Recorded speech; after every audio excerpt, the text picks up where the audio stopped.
Hello, in front of me I've got MOZA R5 simulation set. In this video I'll show you how to connect pedals with a bass.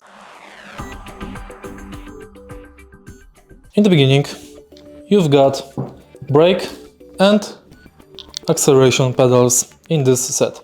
You can buy additional clutch later. Take a look at the side of this set. Right here we've got the clutch and wheelbase ports.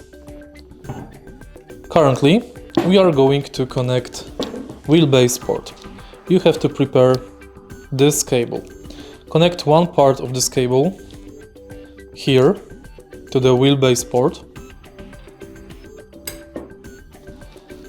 and the second part of this cable we have to connect at the back of the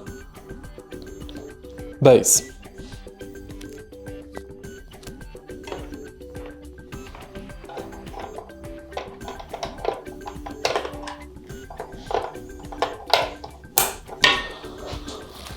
It's the first port on the right side, and that's basically it.